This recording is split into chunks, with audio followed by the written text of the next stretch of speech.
بسم اللہ الرحمن الرحیم۔ جنگ خندق سے کفار کیسے بھاگے؟ حضرت نعیم بن مسعود اشجعی رضی اللہ تعالیٰ عنہ قبیلہ غطفان کے بہت ہی معزز سردار تھے اور قریش و یہود دونوں کو ان کی ذات پر پورا اعتماد تھا۔ یہ مسلمان ہو چکے تھے لیکن کفار کو ان کے اسلام کا علم نہ تھا۔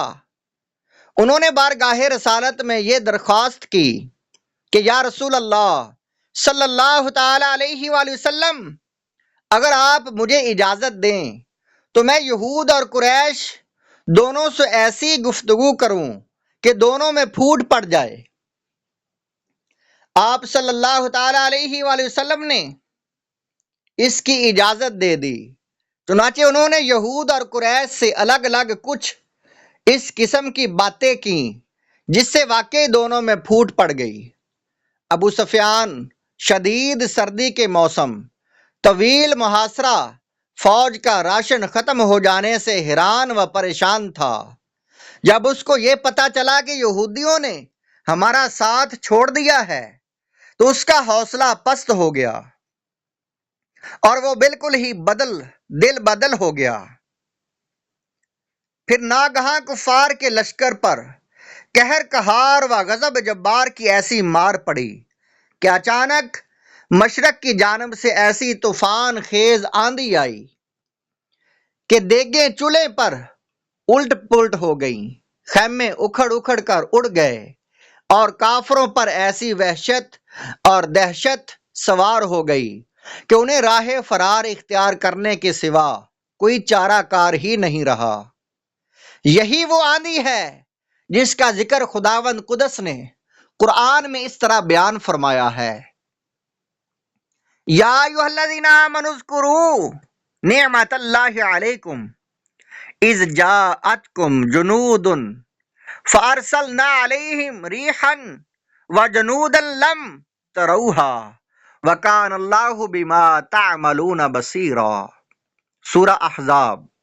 اے ایمان والو، خدا کی اس نعمت کو یاد کرو جب تم پر فوجیں آ پڑیں تو ہم نے ان پر آندھی بھیج دی اور ایسی فوجیں بھیجیں جو تمہیں نظر نہیں آتی تھیں، اور اللہ تمہارے کاموں کو دیکھنے والا ہے۔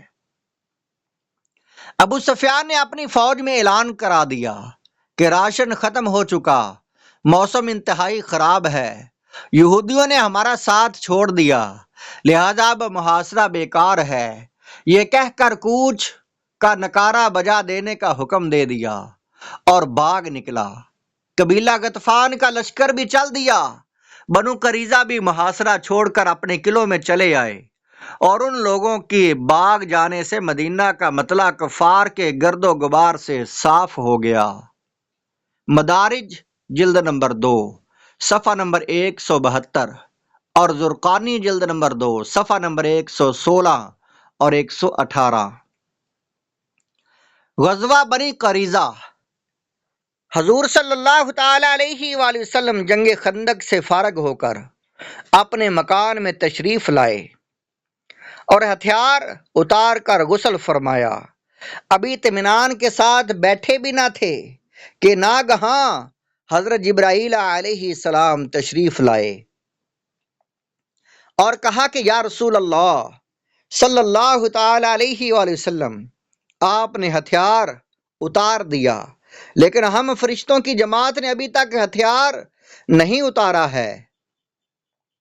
اللہ تعالیٰ کا یہ حکم ہے کہ آپ صلی اللہ تعالی علیہ وآلہ وسلم بنی قریظہ کی طرف چلیں، کیونکہ ان لوگوں نے معاہدہ توڑ کر اعلانیہ جنگ خندق میں کفار کے ساتھ مل کر مدینہ پر حملہ کیا۔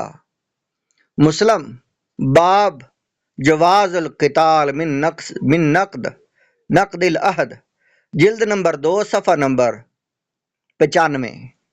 چنانچہ حضور صلی اللہ تعالی علیہ وآلہ وسلم نے اعلان کر دیا کہ لوگ ابھی ہتھیار نہ اتاریں اور بنی قریظہ کی طرف روانہ ہو جائیں۔ حضور صلی اللہ تعالی علیہ وآلہ وسلم نے خود بھی ہتھیار زیب تن فرمایا۔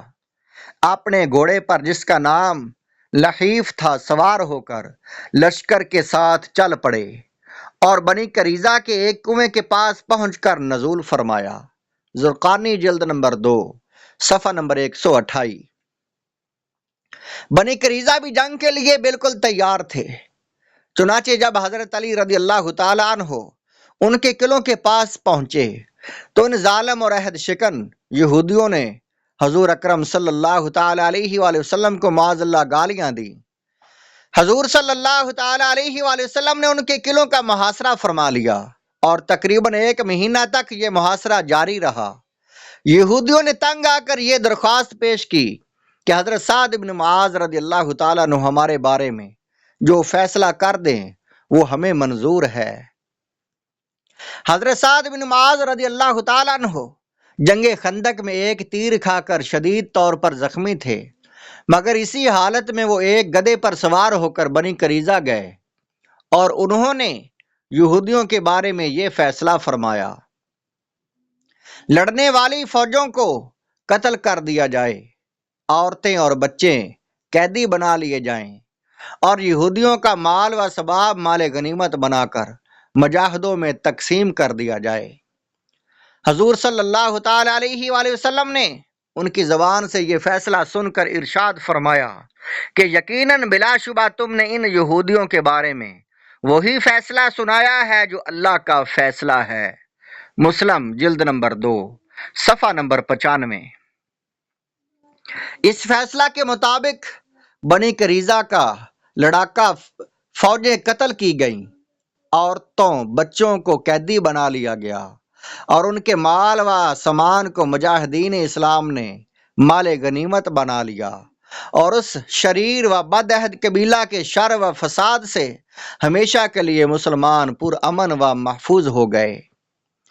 یہودیوں کا سردار حی بن اخطب جب قتل کے لیے مقتل میں لایا گیا تو اس نے قتل ہونے سے پہلے یہ الفاظ کہے کہ اے محمد صلی اللہ تعالی علیہ وآلہ وسلم، خدا کی قسم مجھے اس کا ذرہ بھی افسوس نہیں ہے کہ میں نے کیوں تم سے عداوت کی، لیکن حقیقت یہ ہے کہ جو خدا کو چھوڑ دیتا ہے خدا بھی اس کو چھوڑ دیتا ہے۔ لوگوں، خدا کے حکم کی تعمیل میں کوئی مذائقہ نہیں۔ بنی قریظہ کا قتل ہونا یہ ایک حکم الہی تھا، یہ تورات میں لکھا ہوا تھا، یہ ایک سزا تھی جو خدا نے بنی اسرائیل پر لکھی تھی۔ سیرت ابن ہشام غزوہ بنو قریظہ جلد نمبر 3 صفحہ نمبر 241۔ یہ حی بن اخطب وہی بد نصیب ہے کہ جب وہ مدینہ سے جلا وطن ہو کر خیبر جا رہا تھا تو اس نے یہ معاہدہ کیا تھا کہ نبی صلی اللہ تعالی علیہ وآلہ وسلم کی مخالفت پر میں کسی کو مدد نہ دوں گا، اور اس عہد پر اس نے خدا کو ضامن بنایا تھا، لیکن جنگ خندق کے موقع پر اس نے اس معاہدہ کو کس طرح توڑ ڈالا یہ آپ گزشتہ اوراق میں پڑھ چکے ہیں۔